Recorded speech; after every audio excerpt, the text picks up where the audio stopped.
Halo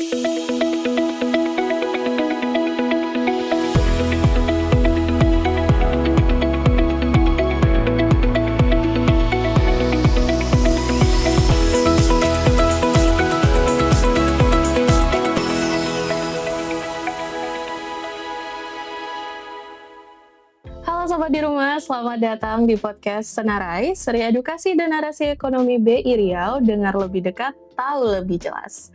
Oke, bersama saya, Vira yang akan menjadi host selama podcast pada hari ini. Nah, seperti yang teman-teman tahu, sebentar lagi kita akan menyambut bulan puasa, yang mana kaum muslim, teman-teman kita yang muslim tentunya akan menunaikan ibadah puasa. Tapi biasanya di momentum-momentum ini kita sering banget dengar berita khususnya soal pasokan pangan. Mulai dari permintaan yang naik, kelangkaan barang yang ujung-ujungnya harga serba naik. Di Riau sendiri, berdasarkan data terakhir, inflasi tercatat meningkat ternyata. Dari rata-rata nasional. Ini bukan sekedar angka statistik sobat, ini adalah cerminan langsung dari apa yang kita rasain di pasar, di warung, bahkan di meja makan kita. Jadi pertanyaannya, apakah kenaikan harga ini sesuatu yang tidak dapat dihindari, atau sebenarnya ada peran bersama yang bisa kita lakukan untuk mengendalikannya?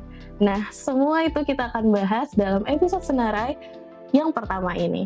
Tentunya kita telah mengundang narasumber kita yang kredibel di bidangnya dan sesuai dan tentunya relevan dengan topik kita pada hari ini, yaitu Bapak Panjamat. Selamat pagi Bapak. Halo, Assalamualaikum. Selamat pagi. Oke, sebagai informasi, Pak Panjamat adalah Kepala Perwakilan dari Bank Indonesia Provinsi Riau. Selamat pagi Bapak. Selamat pagi, Apa Vira. kabar? Alhamdulillah kabar baik. Kabar semua ya. Oke teman-teman, tanpa berlama-lama lagi, mari kita masuk ke pembahasannya. Oke Sobat di Rumah, sebelum kita benar-benar masuk ke pembahasannya, kita bakal mulai dari permukaannya dulu ya Pak. Mungkin boleh mulai dari instansi Bank Indonesia-nya sendiri nih.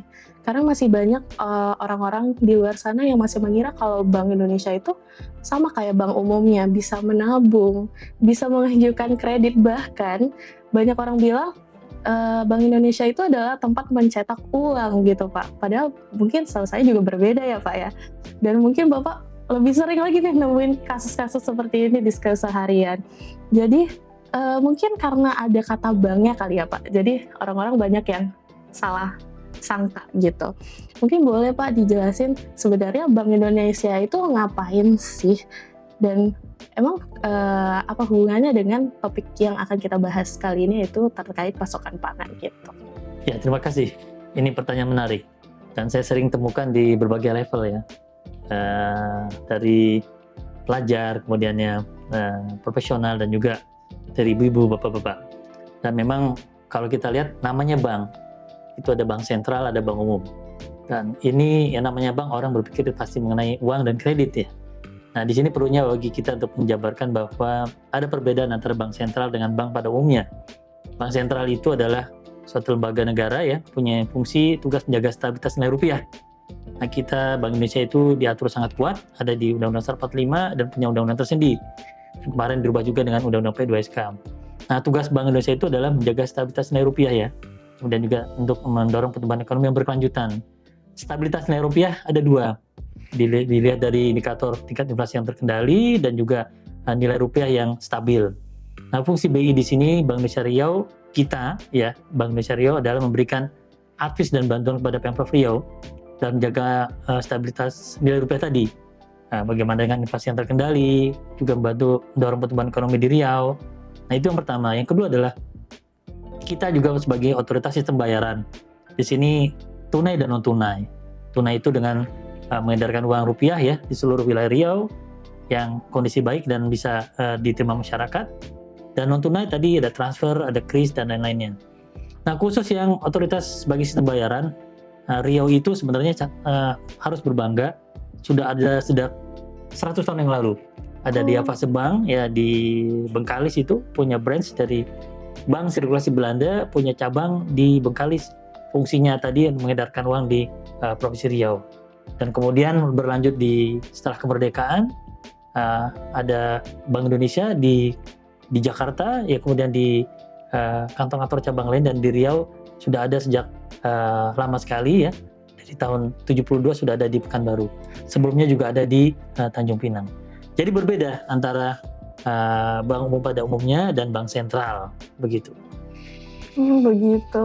Nah, dengerin tuh teman-teman, jangan lagi mengira kalau Bank Indonesia itu bisa minjem uang ya Pak. Ya, betul. Padahal peran Bank Indonesia itu jauh dari hanya meminjamkan uang dan lain-lain, itu udah ada perannya lagi tuh di bank konvensional pada umumnya.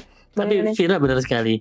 Beberapa waktu yang lalu ada yang nanya, kalau nyimpan uang di BI macam mana, berapa bunganya? Terus minta juga kredit ke BI. Nah, ini perlu kita luruskan dan pendapat tadi adalah yang tepat, yang benar. Betul. Jangan salah lagi nih teman-teman. Udah dikasih tahu langsung loh sama Pak Panji. Oke Bapak. Nah, ternyata menarik ya Pak pembahasan tentang BI ini.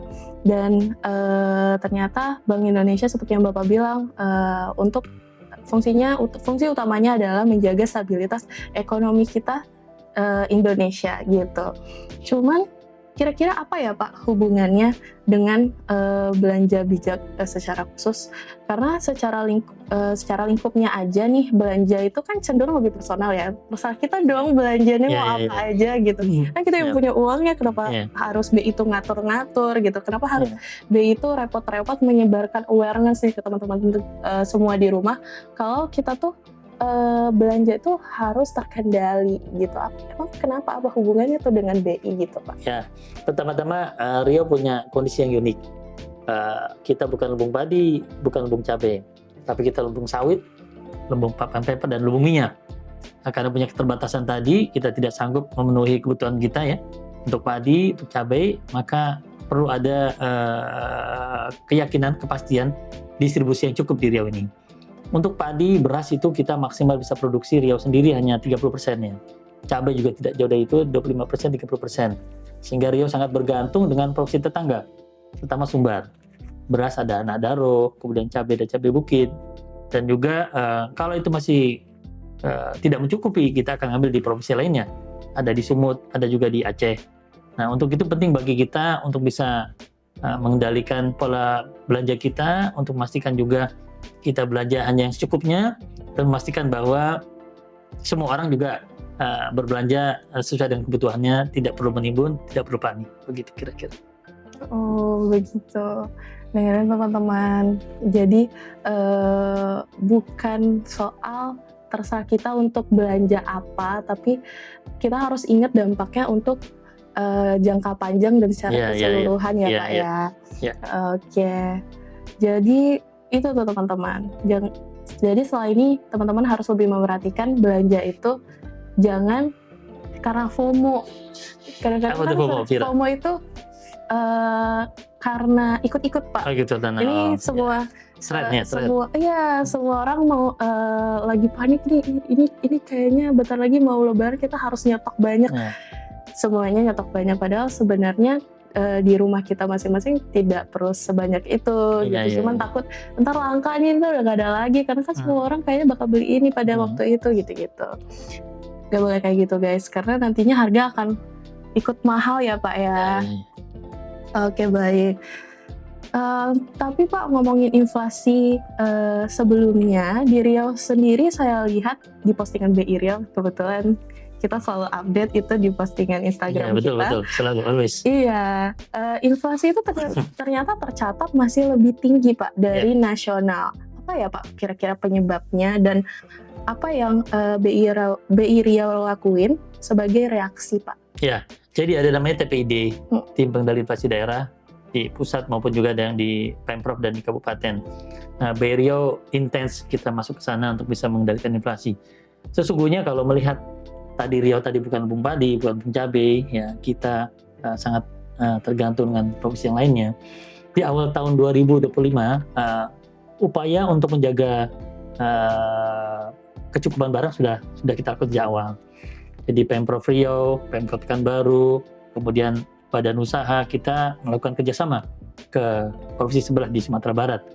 Ya, itu untuk meyakini dan memastikan bahwa suplai dari beras, dari cabai memenuhi yang dibutuhkan oleh masyarakat Riau. Itu sudah terjaga sebenarnya dari Januari, Februari sampai dengan Oktober. alhamdulillah kerjasama berjalan dengan baik, kita juga bisa memenuhi kebutuhannya dan harga juga bisa terjaga dengan baik. Namun demikian tiba-tiba di bulan November ada bencana alam ya di Sumatera bagian utara, di Aceh, Sumatera Barat, kemudian Sumatera Utara, ada di Sibolga, kemudian juga di Aceh dan Sumbar ya. Nah ini mempengaruhi suplai kita. Nah, mempengaruhi suplai kita, kita tadi tidak bisa memenuhi kebutuhan kita, dan kita sudah menjajakan kerjasama dengan provinsi-provinsi tadi. Akibatnya kita harus cari sumber lain. Nah, kita cari sumber lain di Pulau Jawa, ada di Jawa Tengah, ada di Sleman, ada di Magelang, untuk bisa memenuhi kebutuhan tadi. Berkaca dengan adanya bencana tadi di Sumatera, itu akan berdampak ke kita juga. Jadi tidak hanya berdampak ke Aceh, Sumatera Utara, Sumbar, tapi kita juga terdampak. Akibatnya tercatat inflasi kita ya di akhir tahun di bulan Desember itu MTM ya kita 1,21%. Itu sangat tinggi sekali. Ya, secara nasional di tahun 2025 kita mencapai 4,88%. Lebih tinggi dari nasional yang 3,55%, kemudian dia inflasinya juga kemarin hanya 0,15%. Nah, ini akibat dari bencana tadi. Nah, kita memang berupaya bisa memenuhi kebutuhan masyarakat tadi ya, dengan melakukan kerjasama antar daerah dan juga melakukan operasi pasar, juga melakukan meningkatkan produksi yang ada di Riau tadi.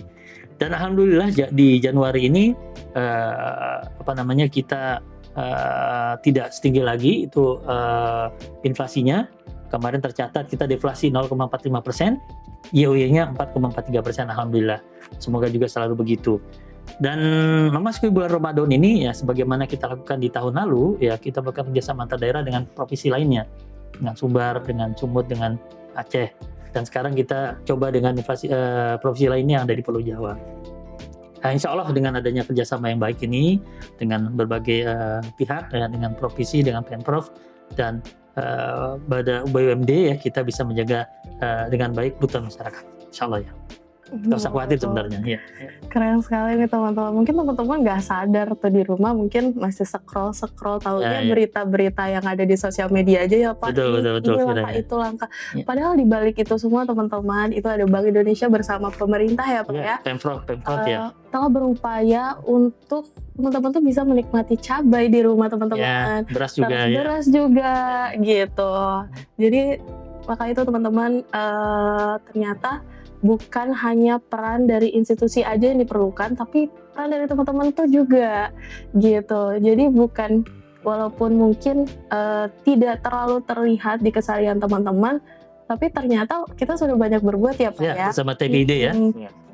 Seperti yang Bapak mention sebelumnya, kan sebentar lagi kita juga menyambut bulan puasa ya Pak ya. Kenapa sih kita harus lebih lebih bijak lagi nih dalam berbelanja dalam bulan puasa? Emang kenapa dengan momentum bulan puasa itu Pak? Pertanyaan menarik. Filosofi puasa kan adalah penahan diri ya dalam segalanya. Kita makan juga berkurang sesungguhnya ya. Hanya sahur di jam 4 pagi, kemudian buka puasa di jam 6:30, 7. Pagi sampai siang sebenarnya tidak makan. Tapi culture di Indonesia itu yang namanya bulan puasa itu adalah kita menyebut bulan yang agung. Nah, karena menyebut bulan yang agung biasanya sahurnya harus bisa memberikan selera biar puasanya kuat, buka puasanya juga bisa memberikan tenaga lagi. Nah ini ada kecenderungan untuk masyarakat justru membeli hal yang di luar bulan sebelumnya kebiasaannya. Nah ini kita berharap di bulan puasa ini sesuai dengan filosofinya menahan diri, kita bisa belanja dengan bijak juga. Nggak usah khawatir mengenai stok beras, stok cabai, semuanya insya Allah terkendali dan bisa diperoleh masyarakat dengan harga yang bisa dicapai gitu ya, terjangkau ya. Begitu kira-kira sih. Oh gitu. Benar juga ya teman-teman. Kadang-kadang kan kita di bulan puasa tuh pengennya pergi ke jalan belanja gitu ya. Enak lah ya. Yang enak-enak. Selera. Nyari kue. Selera. Biasanya Bapak beli apa tuh Pak kalau di bulan puasa? Kalau bulan puasa, saya malah jaga nih. Malah biasanya makan agak berkurang, kemudian minum juga berkurang. Saya beli yang manis-manis. Oh ya, gitu. Kolak ya, kemudian juga beli apa lagi itu ya, kue-kue manis lah. Oh gitu. Untuk nasi, untuk pedas malah saya agak berkurang. Kalau saya agak kebalikan. Kebalikannya. Biasanya tuh udah nyari klotek, Klotek ya. yang agak-agak pedas-pedas dan asin-asin itu biasanya gitu. Oke, udah terasa nih Pak, kita udah ada di ujung pembahasan ternyata. Nih teman-teman, kita udah ngupas tuntas tuh apa itu bijak belanja, hubungannya dengan inflasi, dan beragam macam ya Pak ya, udah kita kupas tuntas semua. Jadi mungkin untuk terakhir ini nih Pak, sebagai pemungkas closing statement dari Bapak untuk teman-teman audiens di rumah. Sekali lagi memang Provinsi Riau adalah provinsi yang unik. Kita bukan lumbung padi, bukan lumbung cabai. Kita sangat bergantung sama provinsi di tetangga lainnya. Dan alhamdulillah kerjasama yang erat dari Pemprov, Pemkot, BUMD-nya juga, dan pihak di petani, kemudian pihak-pihak yang bisa mensuplai dari Sumatera Barat sudah terjalin dengan baik. Jadi sesungguhnya buat kebutuhan masyarakat insya Allah terjamin dengan baik. Dan kita juga punya Bulog yang punya stok beras yang cukup dan juga melakukan operasi pasar.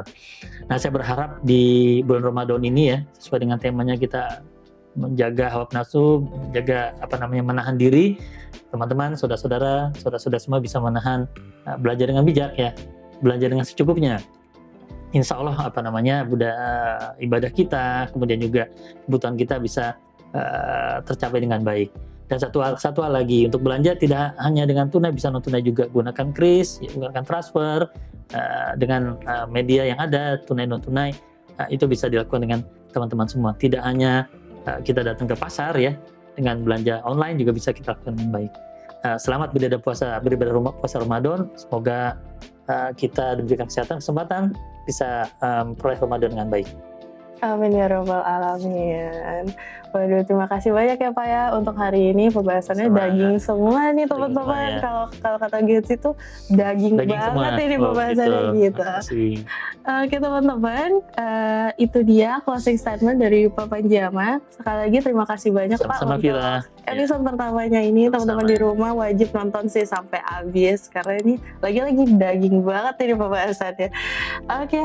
Mungkin itu aja teman-teman untuk episode podcast Senarai kali ini. Nantikan podcast kami selanjutnya. See you, bye-bye. Bye.